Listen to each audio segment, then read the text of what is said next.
Hello and welcome to Croppie Coffee, where we explore the unexplained and uncover the truth behind some of the world's most mysterious phenomena, crop circles.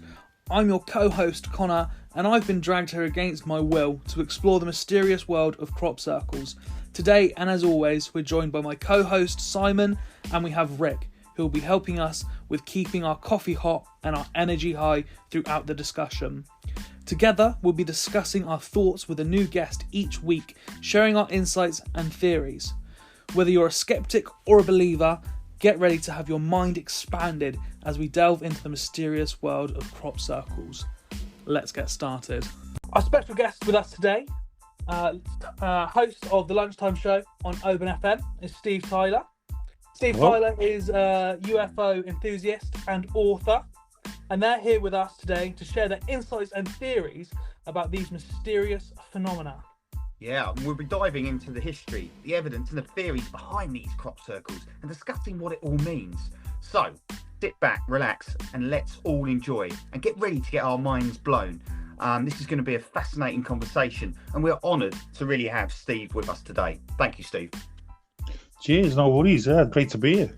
So, let's get to know Steve a little bit better. Steve, can you tell us and the listeners about your background and how you became interested in crop circles and just sort of general mysteries of the universe, please? I think crop circles, they kind of reach out on so many different avenues. But my first encounter was with a UFO, which was it was a close encounter. It was only maybe 30, 40 feet away from me, and it stopped above me and my younger brother. Now he says to me, "Why don't you ping a stone off it?" And I could have easily pinged a stone off it, but I knew that they were watching us. It was just a funny thing to happen, you know, and it just kind of opened my mind to this thing. So then I got in touch with the Yorkshire UFO Society back then, and that was mainly run by the police. Because I was thinking that these UFOs were landing in crops. So Tony Dodd, he was Sergeant Tony Dodd. He run this group after his encounters with UFOs on the Yorkshire moors. And I don't just mean in the sky. These things were actually sat down on the road, on the back lanes of these hamlets and villages. Yeah. And he encountered them though then. And I thought maybe the UFOs are actually landing, causing crop circles. But it's only when you get really into it, I think crop circles have changed from just circles to the complex tetrahedrons you see now and the octagons you see now. It's just with fractals. There is no way people have made these structures in the pitch black with a plank of wood. This is the general thing they put out there. Man-made. They're not man-made. Some are, and some are not. But as a general rule, I think the real ones you can tell, because there's people who are quite intelligent regarding maths, realise that there's pi mathematics being used in these geometric shapes. Is it a message? You look at the work of Andy Thomas. I know Andy from years ago. He's a researcher. He lives down your way. He believes that these are just mere stepping stones, taking us along a certain particular path. You've got like what's called the mandrel set, the Juliet set, like stepping stones, taking us along a certain path. And I also believe that these are magical symbols. I think so. Trying to change our consciousness, our reality. And then you have the powers that be, who make the fake ones, who counter them, because they do deal in black magic. I want to say that I'm not talking about the government you see on the telly. Behind them is a force, and the force does contain elements of alien in it, and they can change our reality. And I think some of the crop circles are countermeasures for the genuine crop circles, which are magical symbols trying to help us in some way, guide us somewhere. And that's like a little breadcrumb trail just to get you to the next level. And I think it also was... Sorry. Carry on. jump in, yeah. So Steve, I mean, what you're saying there, you know, and I totally agree with you. That, or in my mind, I think making these you know, geometric patterns in the dark in a field is nigh on impossible. So what you know, to help me make my mind up of what's causing these, what do you think is actually creating these patterns? What one particular thing do you think's making these phenomena? It's a force outside of our reality, for sure, an invisible force. It's I don't believe we live on a planet. I really don't. And I believe that there's other things around outside of a particular barrier. Do you think green men just come down? I mean, I don't know. I'm the layperson here with all of this. My mind is open. Do you think are spaceships coming down? Are they trampling things down and then going off? I don't know. And spaceships. There are cases of spaceships landing, but they tend to be sort of small legs, just little dots where legs have been. Not these massive football-sized field pictograms. No. This is made from a different place in an invisible way, with some sort of special kind of, I would say, almost magical kind of thing. Because that's like I said, people have walked through a field and it wasn't there. Then it was there. So. I mean, I've heard of other people say that as well, how they've walked through or experienced things that they were obviously so certain of, and then like, because obviously you like to think that you have quite a grasp on reality as to what is real. You can tell the difference between what's real and what's not, but like you say, people are so convinced that they have done something, such as yourself walking through a field, only to discover that field doesn't exist. So let's on to something else you said about how you believe you don't live on a planet. Is that in relation to something along the lines of simulation theory, of us living sort of in a simulation? To a point, because of following someone recently who's she's been taking photographs of clouds, and when she really zoomed in, these clouds look like printed circuits. So there's that kind of angle to that to look at. So I'm going to be looking into that more. But I think we're in the cosmic. I really do, and I think that someone. I don't know if you can hear us, Steve, mate. I think you're gone. We've got. I can hear you. I can hear you fine. Perfect. Yeah, I think the signal dropped a little bit there, and we lost you for a second. No worries. For the magic that is recording, we can. It'll be great. What I was actually saying is, I believe that we're in some sort of cosmic war as we kind of change, and as we change, our reality changes for the better. We're in this cosmic war now. You see everything bad. That's the system just trying to throw everything bad at you. So it changes your perception of reality.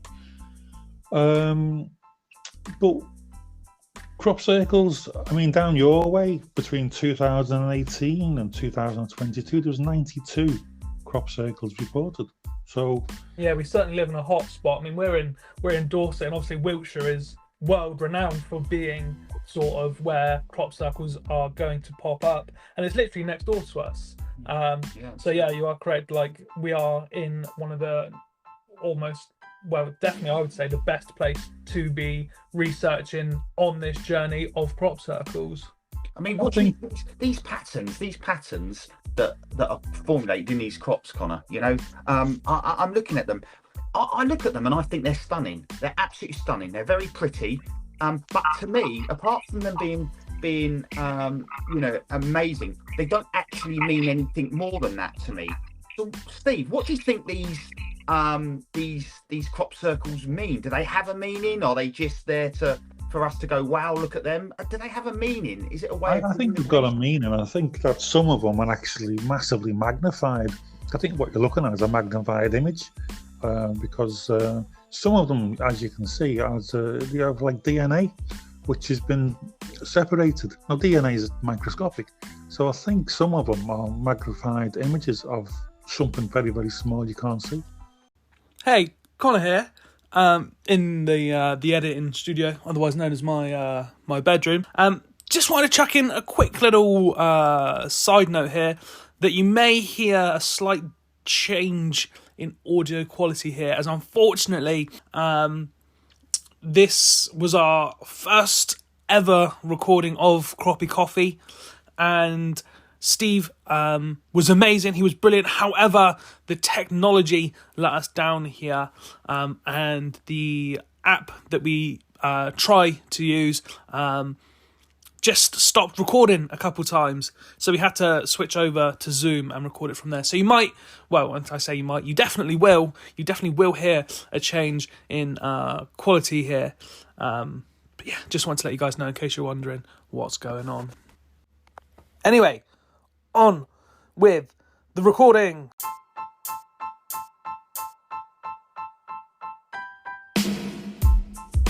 So to bring it back, Steve, to what you said earlier about the clouds and how you said zooming in you can see them as circuits.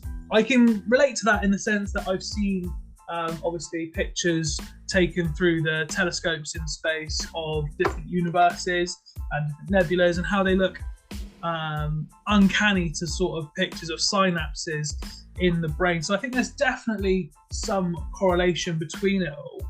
So what would your response be to the accusations that crop circles are simply hoaxes and they're not worth studying? I don't believe they are hoaxes. It could be 60-50. I think mainly they are real.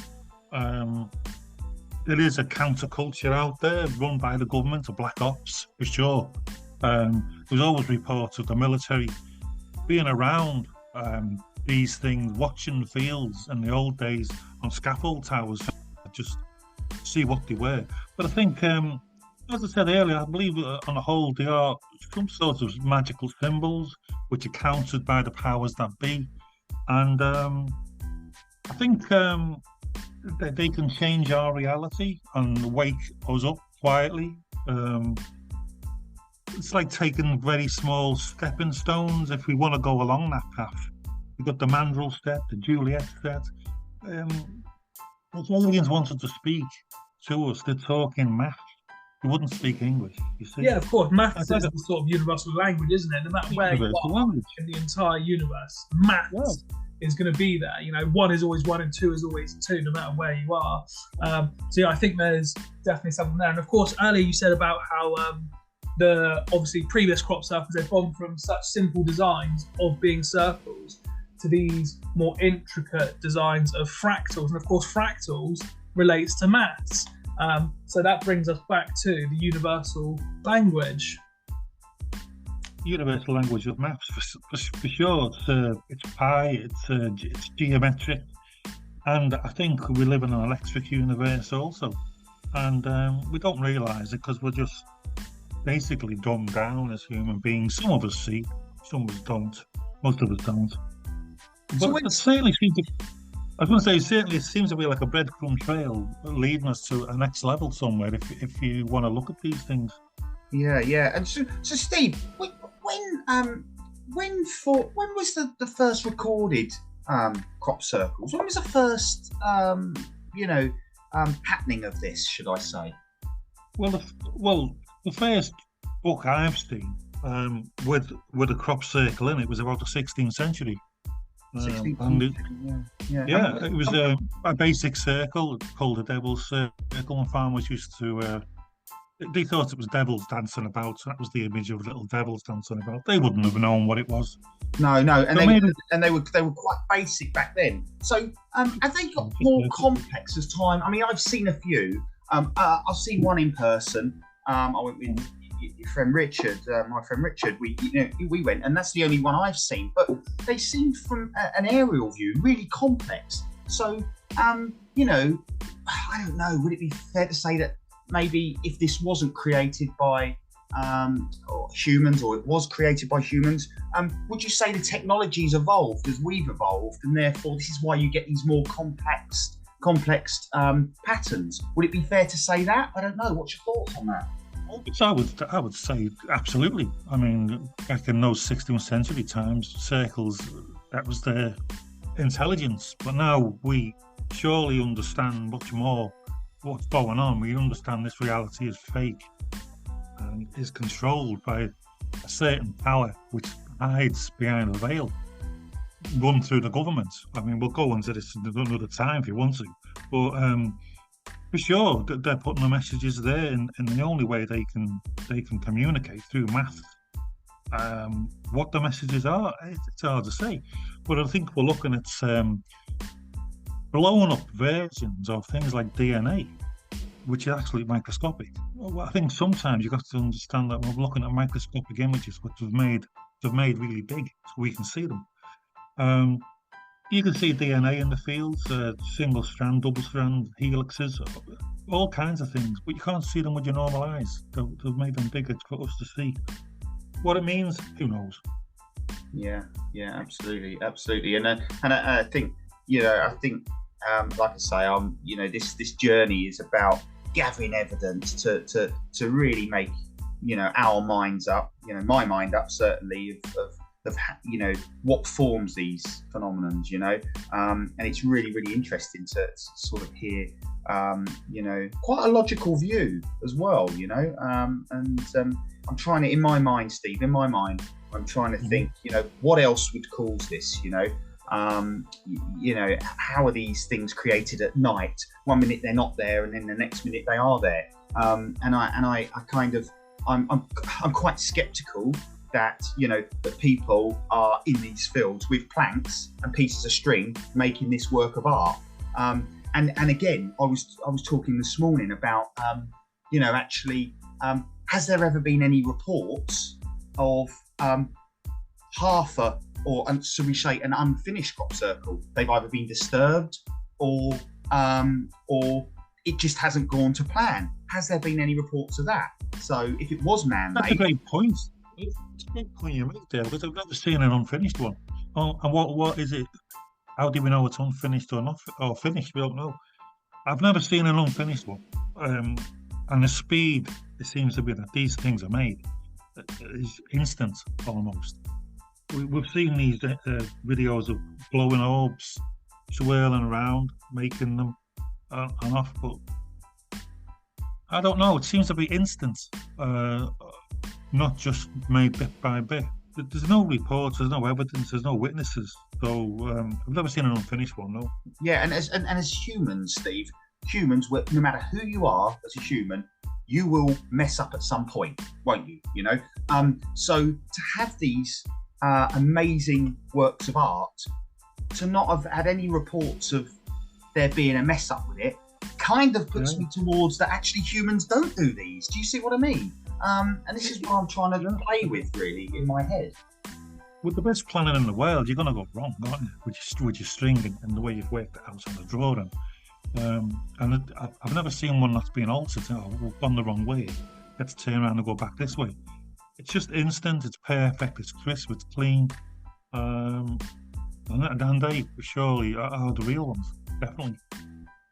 Cool. So I'm going to move the conversation in a little bit of a different direction here. I want to talk about sort of the history of crop circles, because we kind of touched on it a little bit about how you said about devil circles, and obviously this is linked into how the designs and patterns have evolved over time. So the devil circles, this is something I know zero about, so anything you could sort of tell me about it would be greatly appreciated. But what was a devil circle, in the sense that I can presume, given the knowledge that they've called it a devil circle, that they believed it was some sort of religious phenomena, but I don't know. What could you tell me about how they've changed over time, Steve?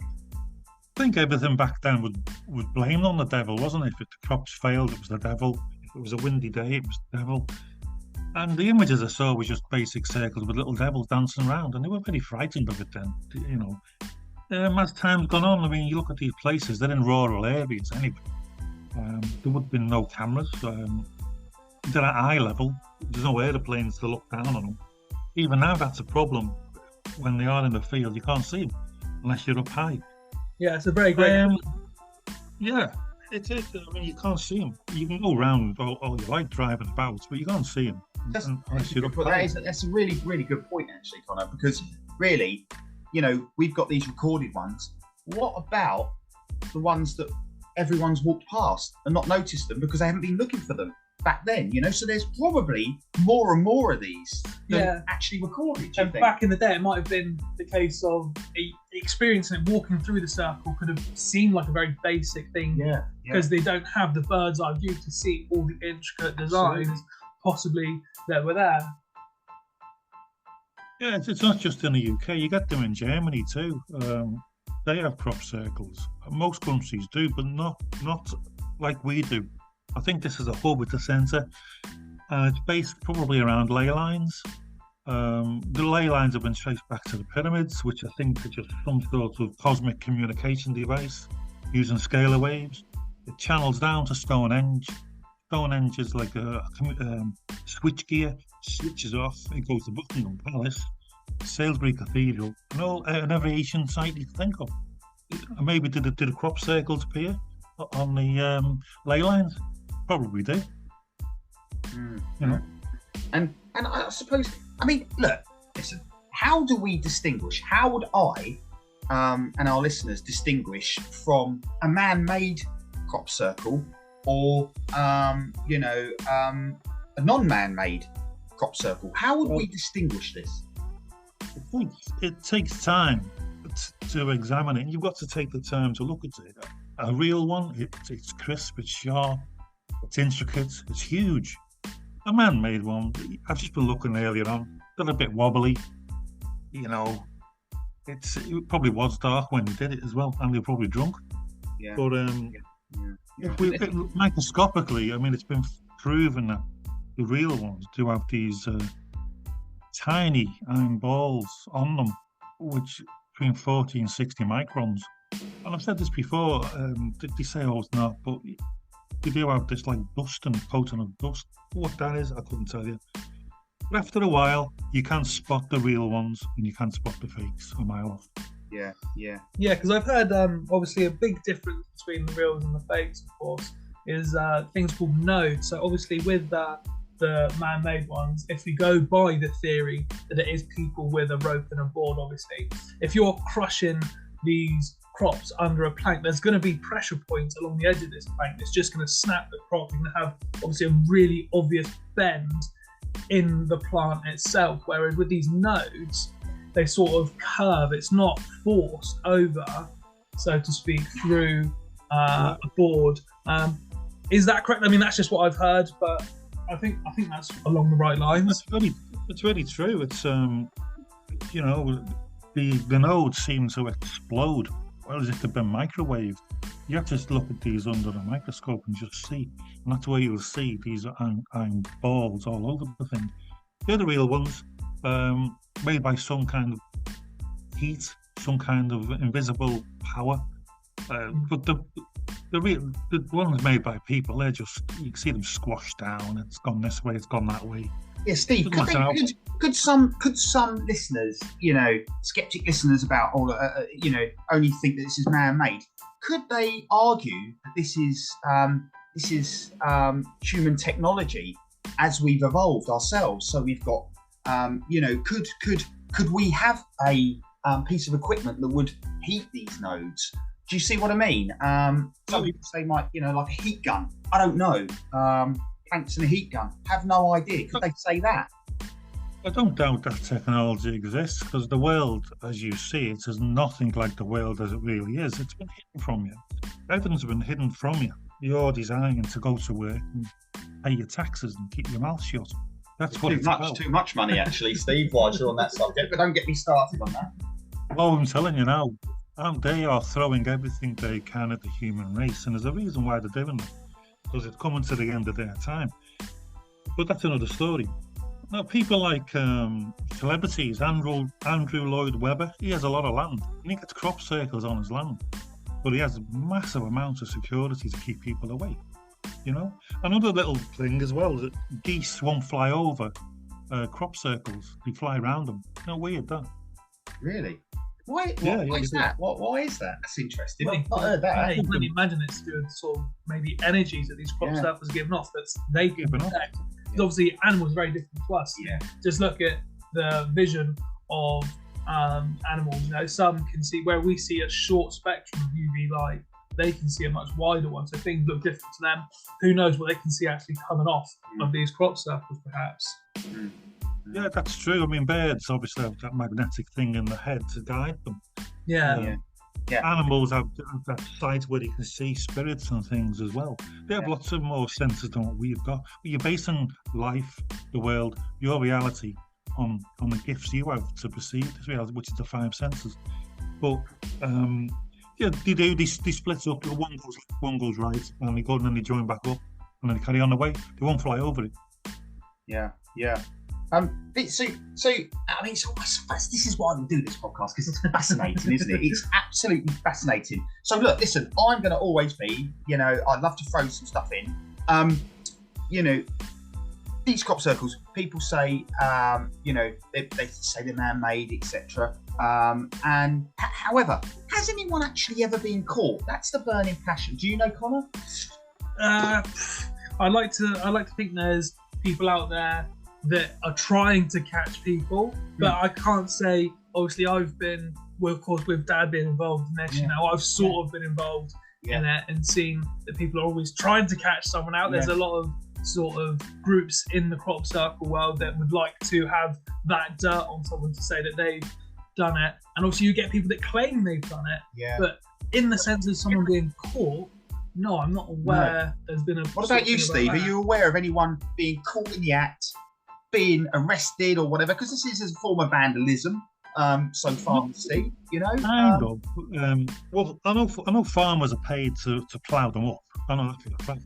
They're definitely paid to plough these things up without any fuss.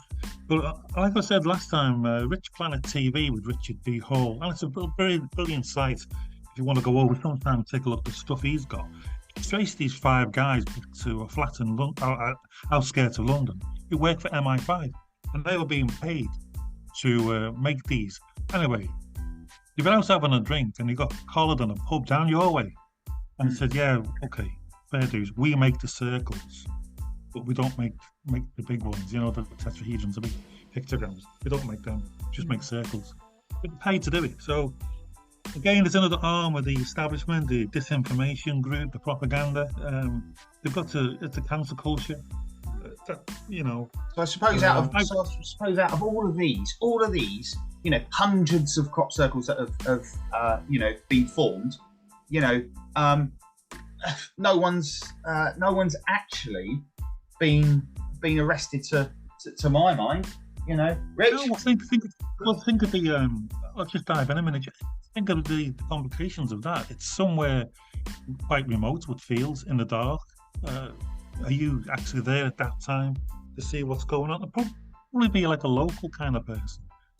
People who go out and do it. I know there was 2 guys with planks of wood. They were on the telly saying, "Oh, we do it." No, you don't do it. Not you. You make the fake ones.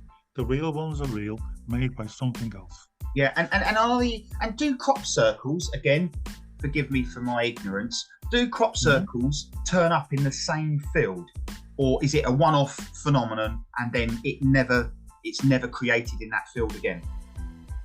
It's not a one-off phenomenon, but if it's usually peering and wheat, I think you have to let the field rest in farming terms for a certain period anyway. After it's been grown, and you let it rest. I know where I used to live, they used to grow wheat and they leave it for a while, a year or 2. So I think they come back in the same place. Yeah, they do. Yeah. I'm surprised no one set a camera up, Steve. Actually, in my mind, if I was a farmer and I had all these crops, and say every year, I don't know, whatever, I have these mysterious huge circles that take a lot of my crop up. I wonder whether I would put a camera up just to see what was happening. I'm surprised no one's done that over these years. Yeah, but I can imagine obviously these farmers are already losing money. True. Because they don't. Because with crops, if it's a genuine crop circle, the crop will grow back fine. They're not losing that. They can still harvest it because it's not been snapped. It's just slightly bent. They can still harvest that. Okay. The problem comes when people want to visit them and they sort of trample over its crop and they themselves are breaking it. So if you've got someone out there making a fake one and they spot your camera, so not only have you lost money from your harvest because they've smashed your crop, they're going to smash up your camera. Possibly, not saying this is what people would do, but obviously they don't want to be caught, otherwise there would be a more sort of available, like you say, there would be pictures if people wanted to be caught. Well, absolutely. They would have had it, but I guess... With drones nowadays, and I suppose, Connor, that's a good point. Steve, how do you think that, technology evolving, drones, I mean, I've got a drone myself. I mean, I'm not very good at it. I nearly hit a seagull the other day, but, that's another story. But I wonder with, developing technology like drones and stuff like that, I wonder how that's going to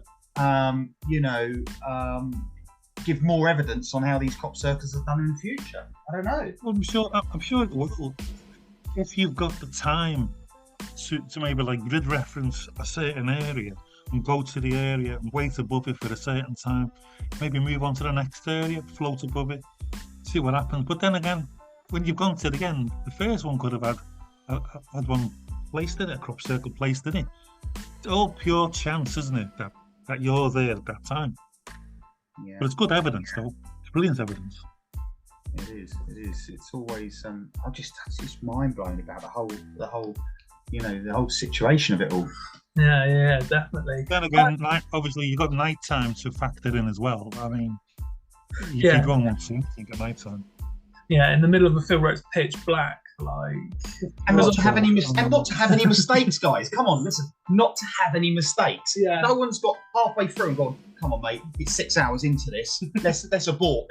We're gonna get captured on this. Go on, and then somebody said, oh look, there's a drone in the air. Look, there's half a crop circle being done. No one's recorded that, have they? No.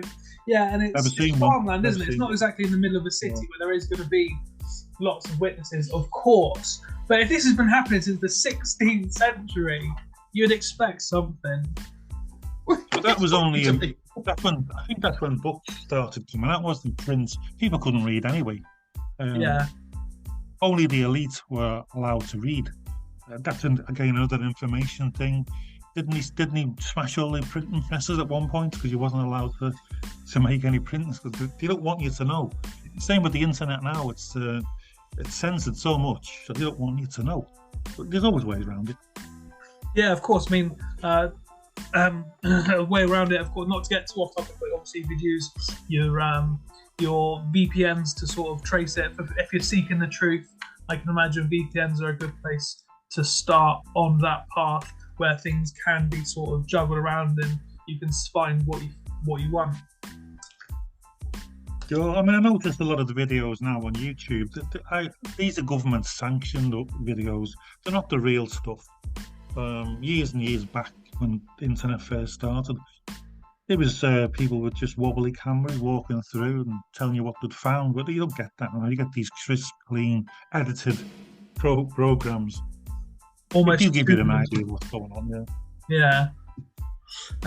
So I've got a nitty-gritty question here, Steve. How many crop circles yourself have you sort of been to and been in the middle of, or haven't you? Have you just sort of observed from the sidelines? I've never been to any. I was more into the stone circles and old artifacts from that kind of period. Of course. So you find yourself being outside a lot, looking at things, and again, these stone circles are an enigma also, isn't it? Why? Look at Stonehenge, why? The stones actually come from Wales. So I went down to the quarry in Wales just to take a look. And sure enough, the quarry for Stonehenge is in Wales, it's still there. So, I've never seen one made, I've never seen one in a field, only what people say and what I've seen on the internet, etc. But I know people who do research them, and they are genuine, most of them. But there's that counterculture behind the scenes, which tries to discredit everything, really, whether it's UFOs or crop circles. Yeah, I mean, you're right. You've got all people from all walks of life, all different experiences in life, isn't there? And I remember when Richard took me to the first one, that I think was, certainly of people's opinion that were there, that it was a real one. And Richard, I think, touched when he was speaking to you about on your show about the feelings that he got from that crop circle. And I mean, I was walking through and I was like wide open. I was like, well, I'm in a field somewhere, and the thing that I was looking for that I didn't like is spiders, because I don't like spiders, Steve. But hey ho, that's the only feeling I got of terrified of spiders. But anyway, we got into the middle of it, Steve, and there was a few people there, and Richard was placing his hand, his sort of back of his hand on the crop circle. I left him to it, and the sensation I think he was describing was quite warm and then magnetic-y. But I didn't feel any of that. And then actually he said to me about, well, look, come and look at my hand, and I was like, oh, okay, yeah. And he was saying there was sort of white pigmentation on his hand, so sort of white blotches, and like the blood was being drained out of it. Now, again, I was looking at it going, well, actually, I agree with you, Rich. Yes, I can see that. But me being a medical person went, well, actually, if you keep your arm in one position for some time, you will get that draining of blood, So, although my mind was open, what Rich was saying, I didn't really feel, Yes, I observed some stuff, but I didn't feel that feeling. But is it because my mind's not open to it at that point? I don't know. It could well be. I mean, some people feel a tingling feeling. And I know electronic devices could go wrong when you go in these circles too. So I think there's some kind of energy field being given off for sure. Yeah. It's a very personal thing, isn't it? This whole journey that we're trying to do here with the podcast, it's all very personal to people. And I can imagine it stretches to, if people that listen do want to go and experience a crop circle in person, everyone's going to have a different experience, aren't they? It's not one thing that we're all sort of experiencing different things. Although obviously me and Simon right now are sat in the same room, we're still experiencing different things. So of course I believe that when people do go to crop circles, it is going to be a very personal, different experience for everyone involved. And that's a good point. It's a good point, because now I'm gonna go to crop circles, and my mind's going to be massively open to what it was before. Maybe I will find those feelings. I don't know. But this is what this journey of the podcast is about, isn't it? Just sit quietly and just see what happens. You never know, dear. It could be transmitting, it could not be transmitting. But human beings are receivers and transmitters, and the powers that be know that too. So they'll beam you unconsciously. You won't even know. You'll receive something, and you'll transmit it, and that forms a reality around you. So, it's very complicated and much more to this than you can imagine. Yeah, and it's evolving as we speak, and this is again why this Croppie Coffee is sort of been created, really, just to help us all with that journey. Certainly helped me with this journey, and helped me find out some answers. Yeah, I'm just in it. Oh no, you go. Just love to say you're on the front line, aren't you? Of it all happening. I mean, it should start going down around about May, is it? Crop circles get reported. Maybe you should go out more with the drone and see. May April, is it? Yeah, somewhere around there. Yeah. I think we're going to plan a trip down there. We often go around and look. Well, we've done all the Stone Age sites. We've been in the Druid with a 60,000 at Stonehenge. You've done it all. But we're kind of bored with that now. So their circles might be a good thing to look back into. Yeah, of course. Absolutely. Brilliant. So I think we're naturally drawing to a close here on my end. I can't think of many more questions I have. Simon, anything you want to add on to this? No, not at all. It's been a really good conversation, really interesting, and thank you, Steve, as well. Yeah, Steve, what's your final thoughts? Anything you want to add on that you feel we haven't touched on that you really want to get across by coming on, or? I think crop circles are going to be an evolving thing, and you need to keep your finger on the pulse and be on the front line and just see what's happening. Before these farmers actually plough them up, because they are paid to plough them up. But I don't really know. I believe the magical symbols trying to help us, trying to alter our reality. I think there's a counterculture there by the powers that be. They don't want that. No way they want human beings switched on. And I think at the moment, as a final thing, you can see it all around you, everything within a kind of a cosmic war. They are throwing everything they can at us. And to me, it seemed like a beast which is dying, and it's just dying. It's throwing everything it can at us to change the reality. But I think we're changing as human beings, and I think crop circles have helped us along the way. How did it? Brilliant. I think that's an amazing statement to close on. So, Old Stuff says, thank you for coming on, Steve. Been brilliant to have you. I'm just trying to figure out how to switch this off. Yeah. Well, it's absolutely brilliant. Anytime you want to come on the radio, I mean, next week, if you want to, the week after, anytime you want, just let me know. Just book on the chat. Thanks for being welcome. Same for you, Steve. If you ever want to come back onto one of our podcasts to explore crop circles again, or maybe something different, like you say, you're into UFOs, you're into Yetis, I've heard, anything like that, we can explore mysteries of the world together. At some point, I'd like to revisit that. That would be that open my mind in another way. Wow, amazing. I mean, like I said, it's all out there. One avenue is crop circles, but there's many other tributaries you can go down and explore and make the podcast even more exciting, you know? Yeah, of course. Good man. Anyway, there we go. Thank you, Steve. Okay, buddy, you're welcome, and I'll see you again sometime. Give us a call anytime you want to come on the radio. For now, Steve, sign off. Oh, beautiful, Steve. Thank you, mate, once again for your time. Appreciate that. Take care, mate. Bye. Take care. Thanks for tuning in to Croppie Coffee. I hope you enjoyed our exploration into the mysterious world of crop circles. I have to say, this has been an enlightening experience for me, and I hope it was for you too. I'm still not entirely sure what to make of it all, but one thing is for certain. There's something peculiar about those circles in the fields. As always, I want to remind you that the views and opinions expressed in this podcast are solely mine, my co-hosts and my guests, and do not necessarily reflect those of the scientific community. Also, I want to give a special shout out to today's guest. They were a real pleasure to have on the show, and I couldn't have done it without them. And of course, a big thank you to Rick for keeping us caffeinated throughout the recording. Well, that's it from us, folks. Join us next time on Croppie Coffee as we continue to explore the unexplained and unearth the truth behind some of the world's most mysterious phenomena, crop circles. In the meantime, don't forget to question everything and always keep an open mind. Thank you for listening.